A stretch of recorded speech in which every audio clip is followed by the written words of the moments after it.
Okay, so let me pour you some iced coffee and just spill everything. Because, girl, what happened on my street this year is straight out of a Florida soap opera.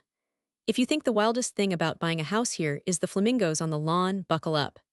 You're about to get the entire, messy, totally true story of my neighborhood's real estate meltdown, the one that exposed every myth, every rumor, and every shady trick in the book. And I swear on my Nana's pineapple upside-down cake, you will never trust your realtor or your neighbor again. It started so innocently. Back in March, I just got my bonus from work and decided to finally dip my toes into the so-called Florida dream. You know, margaritas by the pool and all that jazz. I was tired of renting from Old Man Cormier down at the sweltering Dolphin Cove apartments where the AC rattled like maracas. So I called up Carla, my best friend since high school, now a self-proclaimed real estate queen, and told her, "Carla, find me a place before hurricane season hits." Carla swooped in like she was auditioning for her own HGTV show. She had business cards with glittery palm trees and wore heels to open houses in July. But honestly, I trusted her more than anyone outside my family. She'd always said, "Don't believe everything you hear about Florida real estate. Half of it's made up by bored snowbirds or agents trying to scare you into a deal." And she was right, at first. Because day one, myth number one, I got hit with, "You have to put 20% down or you'll never get a mortgage." Total lie. Carla laughed so hard she nearly knocked her iced caramel macchiato into my purse. She showed me 3 different lenders who offered programs with as little as 3% down, one even less if you were a teacher or first responder. But you know who didn't laugh? My neighbor across the hall, Gina. She cornered me at the mailbox, all dramatic. "I heard if you don't put 20% down they throw your offer in the trash." I shrugged her off. But that's when the whispers started swirling through our complex like an early-season tropical storm. Everyone suddenly had an opinion about everything from termite bonds to escrow accounts. One night I caught Mrs. Lopez reading some clickbait article titled 12 Real Estate Myths That Will Destroy Your Life, and quoting it at water aerobics like it was gospel. But this is where it gets juicy, because behind those myths were secrets, real ones, and nobody wanted them aired out in public. So Carla finds me this adorable yellow bungalow 2 streets over from our apartment complex. Lemonade stand in front yard, mango tree in back, hurricane shutters still shiny from last season. The sellers are an older couple moving upstate to be closer to their grandkids. It's perfect, almost too perfect. Except suddenly there's weirdness, a new rumor every day. "Did you hear that house flooded last year? Someone said it failed inspection twice." I bet they're hiding foundation problems. I'm not gonna lie, I started to sweat harder than my cousin at his first AA meeting. But Carla kept telling me, "Don't listen, we'll get a proper inspection." So we do. The inspector is this salty old guy named Hank who smells like sunscreen and cigarettes, but he crawls under the house and comes out grinning, solid as a rock, no standing water anywhere. Myth number two, busted. Just because a house is near water doesn't mean it floods every season. Word gets around that I'm making an offer, and that's when all hell breaks loose. Let me tell you about Linda Fawcett next door, a woman whose hobby is sniffing out dirt on everyone else's property but hasn't mowed her own lawn since Jeb Bush was governor. She corners me while I'm loading groceries into my trunk. "Honey, you know there's an HOA there. They'll fine you for having a towel on your porch." Now listen, I grew up here. HOAs aren't unicorns, they're more like alligators lurking in retention ponds. Sometimes they snap, sometimes they just float there looking mean. But Linda acts like HOAs are run by mobsters who'll break your kneecaps if your mailbox leans. I check anyway. Carla calls the HOA president, who sounds exactly like Blanche Devereaux from Golden Girls, and asks all the tough questions. "Can I paint my door pink? Can I keep a garden gnome?" Turns out it's just $200 a year, and they mostly use it for holiday block parties and resurfacing the shuffleboard court. But Linda isn't done. HOA can seize your home over nothing. Okay, myth number three. An HOA isn't going to repossess your house because you left out Halloween decorations until November. Though honestly, if they tried that here, half the street would be homeless. Meanwhile, Gina has gotten wind of my offer and starts texting me listings she found on Craigslist, which leads us right into myth number four. You don't need a realtor, just go straight to Zillow or Craigslist. Oh honey, if only it were that easy. Carla pulls up one of Gina's deals at brunch. It's literally a scam listing for a condo that doesn't exist. The owner wanted $10K wired immediately to secure it sight unseen. Gina nearly fell for it. Carla spends 30 minutes explaining why realtors have licenses and insurance, and why Craigslist is where dreams and savings accounts go to die. All this drama builds up until inspection day. I show up with Carla, Hank, and my mom, who brought her own flashlight for reasons known only to her. Hank gives the place another look over and hands me his report. Solid roof, plumbing fine, AC only needs new filters. Cue myth number 5. Sellers must fix everything inspectors find. Nope. Sellers don't have to fix squat unless you negotiate it. And sure enough, these sellers offered me $1K toward closing costs, instead of patching a tiny crack in the driveway. But then another twist. The title company emails us saying there may be an old lien from some fence dispute 3 years ago. Myth number 6. Title insurance is pointless. Suddenly closing feels further away than Key West during spring break traffic. That night I'm pacing around my apartment, phone glued to my ear while Carla talks me off the ledge. We call every title company in town until one finally confirms. It was an error. A different house on the street had unpaid fines, not mine. But do you think anyone admits their mistake? No way. And while all this is happening, Linda has escalated her campaign against my little lemon bungalow. She posts on Nextdoor accusing someone, me, of trying to destroy neighborhood values by moving in with unknown intentions, whatever those are. Next thing I know, people are side-eyeing me at Publix like I'm planning to turn their street into Daytona Beach during Bike Week. I wish I could say it stopped there, but then hurricane season hit. A real one this time, not just gossipy neighbors blowing hot air. The first big storm rolls through mid-June right after my offer gets accepted. Myth number 7 explodes everywhere.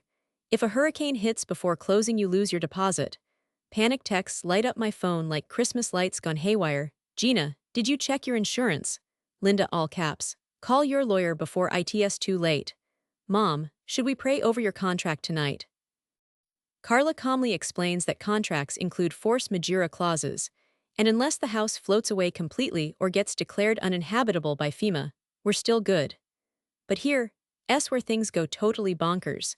Because while we're cleaning up our own messes after 3 days without power, someone files an anonymous complaint with code enforcement about illegal construction at my soon-to-be home. Turns out Linda saw Hank fixing a loose gutter during inspection and decided he was building an unpermitted addition. The code officer shows up with his little clipboard just as Carla is showing me how to set up flood insurance online. We nearly lost our minds, until Hank popped his head out, still smelling like sunscreen, waved his license under their noses, and told them he was hired as an inspector, not Bob Vila Jr. Myth number 8 bites the dust. Not every inspection leads to legal doom or city fines, but if you've got enemies with too much time on their hands, well, by July 4th weekend I'm exhausted from fighting rumors and paperwork disasters, but still hanging onto hope by my fake acrylic nails.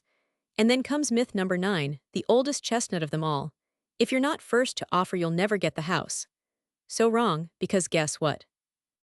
Someone did beat me to an offer. A cash investor from Miami who wanted to bulldoze everything east of A1A for Airbnb palaces. But his proof of funds bounced harder than a beach ball in Biscayne Bay when Carla double-checked his paperwork. I slid right back into first place, because sometimes being honest actually works. But there's no rest for the wicked, or for women trying to close on their first home, surrounded by chaos-loving retirees who treat gossip as cardio. Because now Gina decides she wants in on real estate glory too. She announces she's getting her license, and starts shadowing Carla at open houses, while secretly texting Linda updates about which homes might have unapproved paint colors or dangerous landscaping stones. By mid-July, everyone's fighting. The HOA board gets dragged into arguments about security cameras. The title company accidentally mails confidential contract details to Linda instead of me, and somehow Mrs. Lopez finds out there was one late tax payment back in 2019 and tells everyone at Zumba class that I'm buying a foreclosed fixer-upper. It's not. Oh, and remember that old couple selling me their place. They get cold feet after hearing so many rumors about flooding fines, possible lawsuits, and try to back out unless I agree to pay full asking price plus cover their moving van costs. At this point, Carla is ready to throw her stiletto at someone. The lender threatens to pull financing because of unusual community hostility. And I'm Googling Witness Protection Program Florida between sips of boxed wine each night. Myth number 10 falls apart. You can negotiate almost anything, but not if everyone around you wants chaos more than closure. But here's where things get spicy. One morning around sunrise, a strange car pulls up outside my soon-to-be home, and someone dumps what looks like dozens of plastic flamingos on the lawn, with signs reading "Not Welcome," "Flood Zone Queen," "Zillow Addict." Girl, I lost it. Grabbed my phone, drove over there wearing nothing but pajamas and Crocs, and started hauling fake birds into my trunk while neighbors peeked through blinds pretending not to watch. I text Carla photos. She calls police. They say it's probably just a prank. But deep down, everyone suspects Linda or Gina, or maybe both working together. I post security footage online, hoping someone will recognize the car. But instead, it goes viral overnight. Suddenly, local news wants interviews. Everyone's speculating about neighborhood sabotage. And I get DM'd offers from some influencer wanting to buy flamingos for charity auction. Oh, honey, it got wilder. Someone starts flyering cars outside church claiming I'm running illegal Airbnbs before I even move in. The HOA holds emergency meeting just for me, debating whether new buyers should be required to submit social media handles before approval. I'm crying in my car afterwards while eating gas station taquitos, wondering if I should walk away entirely. But then, out of nowhere, a mysterious letter arrives taped inside my mailbox, with no return address, just black Sharpie letters spelling, "Your secrets aren't safe here." I freak out, give letter to police. They say it's probably nothing but keep patrols nearby anyway. I sleep with pepper spray under pillow for 2 weeks straight. Still refuse to give up. Suddenly, Carla discovers something huge. She finds proof Linda once tried selling her own home without disclosing termite damage. She quietly tips off code enforcement. Linda panics, sends apology email pretending Flamingo incident was meant for someone else. Gina tries pivoting by launching Facebook group called Protect Our Neighborhood Values. Everyone picks sides. Zumba class splits into rival factions. Even Mrs. Lopez stops waving hello at bus stop. At closing table final week of August, I'm sweating bullets. Early morning texts flying back and forth between lawyers, realtors, title company, pastor don't ask, and HOA president asking if I plan on attending Halloween party dressed as flood zone queen. They almost refuse to give me keys after anonymous complaint calls claim I forged bank statements. Carla proves it's fake using timestamps from original wire transfer receipts. Everyone is watching as I sign papers. Linda parks across street filming on iPad. Gianna live tweets entire event under hashtag neighborhoodwatchdog. Title agent jokes, I should expect surprise parade when I finally move in. But joke's on him, because first night sleeping there alone I hear shuffling outside window around midnight. I look outside. Someone's left another note taped under windshield wiper. This time it's just 2 words, get out in bright red marker. I call police again. They promise extra patrols, but say without cameras there's nothing more they can do yet. I install Ring cameras everywhere, even Wi-Fi-enabled mailbox sensor. Neighbors whisper I'm turning house into Fort Knox. HOA threatens fine over too many visible cameras. Carla threatens them right back with lawsuit citing Florida sunshine laws. Everything escalates fast. Gossip spreads into next subdivision. Local Facebook moms group debates whether I'm victim or villain. Pastor preaches Sunday sermon about forgiveness using unnamed, lost sheep seeking shelter among wolves. Mrs. Lopez switches Zumba classes entirely. Even kids selling lemonade cross street when I walk past now. Everything changes after Labor Day barbecue, when Gina gets drunk enough off box wine spritzers. She finally admits Flamingo stunt was her idea, but claims Linda masterminded no trading campaign hoping I would flip property quickly for profit. Turns out both secretly investing through distant cousin's shell company. Planning Airbnb empire under everyone's noses. Now entire street erupts. HOA launches formal investigation. City Council schedules hearing. Local news vans park outside daily. Carla starts fielding calls from national reporters asking if she's considering reality TV deal. I'm getting anonymous offers from cash buyers promising double what I paid. But only if I agree never reveal true story behind Flamingogate. Linda flees town overnight. Gina deletes socials. Mrs. Lopez starts wearing sunglasses everywhere, and everyone waits for city hearing outcome. Yet despite all threats, fake complaints, and sabotage attempts, I refuse to sell or move out. I plant new mango tree in backyard as act of defiance, and hang neon pink flamingo wind chime by front door just so neighbors see it every day. But deep down, I can't shake feeling someone's still watching. Because last week my Ring camera caught blurry figure sneaking onto porch late at night, dropping off envelopes stamped confidential, and inside was deed copy for 4 other homes sold last month, all with same shell company signature as Gina's cousin's business address.